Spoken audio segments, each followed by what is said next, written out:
Statistics released by the Immigrant Council of Ireland suggest that incidents of serious racist attacks, both on person and property, have increased in recent months. For the details of those attacks, we'll be joined in studio by Brian Killoran of the Immigrant Council and by Eamon Delaney, a columnist with the Irish Independent, who has some views on this particular issue. But first, Paddy Gorman went out and about to speak with taxi drivers and passengers and some immigrant business people to see how they are received by Irish people.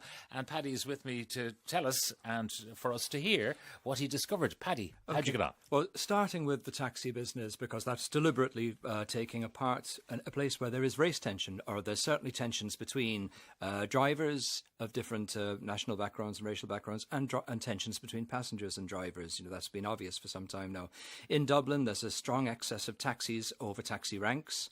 The result is that the O'Connell Street ranks, as black drivers will tell you, has become a whites-only rank. Now, the drivers in O'Connell Street will point out to you truthfully, well, hold on, there's an Indian gentleman there, and there's an African gentleman there, and a Turkish gentleman there. And they will point it out. They say, no, we're not racist, that these are, in fact, long-established drivers.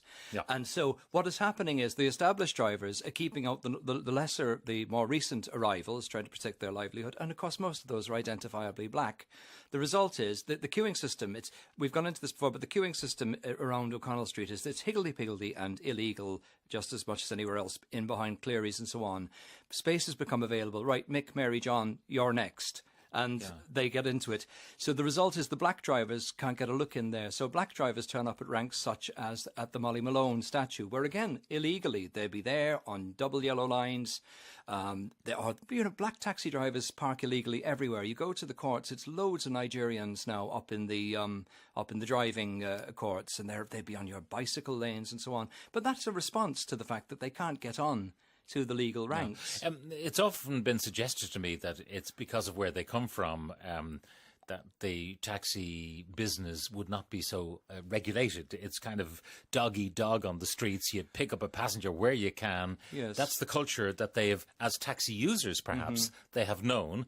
So then as taxi drivers here, they replicate that carry on. I'd say that's very true, but it's making it's just as well they're able to do it because of necessity. They would have to do it. So I went along there to by the Molly Malone statue near Trinity College, and of course, as usual, there's a load of drivers parked on the double yellow lines. They're waiting, watching for the guards, watching for a fare. But nearly all of them will be black men, Nigerians for the most part. So I started off with passengers coming down, potential passengers, and asking them, who would you take a lift from?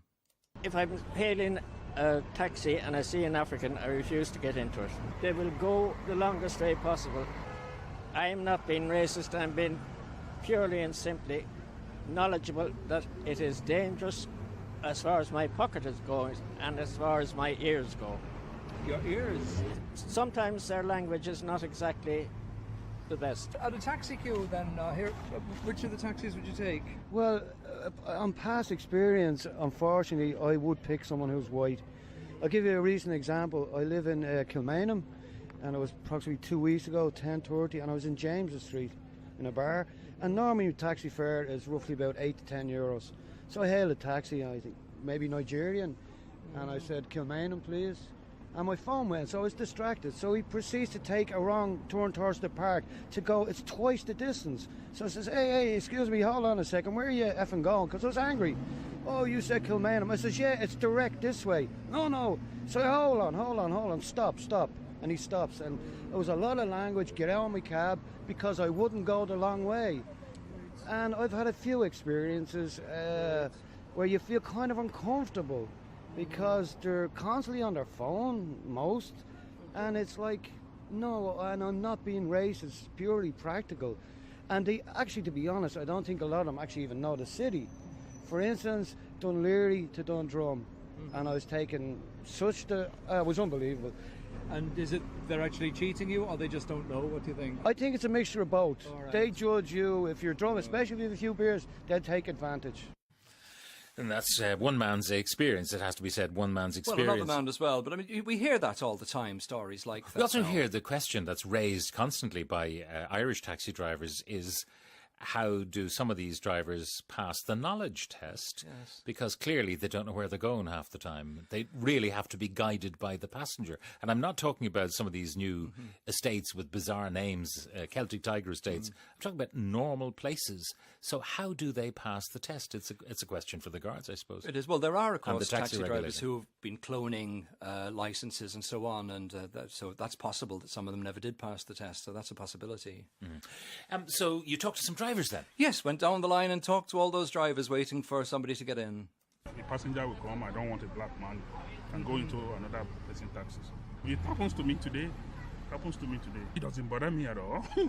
I've been doing it for 7 years, so it doesn't bother me. You lose business, though. But if he doesn't come, soldier go, soldier come. Well, majority of the people, they choose to use, and they don't mind, but there are few that mind, yeah. There are few people that mind if it's black or white, yeah. And because you're a black taxi driver, there some people will not get in with you, do you think? Yes, of course, yeah. How often does that happen? A bit frequently, yeah. Yeah, frequently, yeah. And when the black driver is in front and the Irish driver is at the back, he will be flashing, to the passenger to come and... Now, some people say that the African taxi drivers don't know the roads and deliberately overcharge. What do you say to that? Well, that is incorrect. Like, we all use the same meter. I don't believe that, because the meter is always there, Yes. So for any passengers to say, you have the right to ask for your receipt. Okay. So I don't think anybody will try to do that. So the meter, you pay the fare on the meter and you get the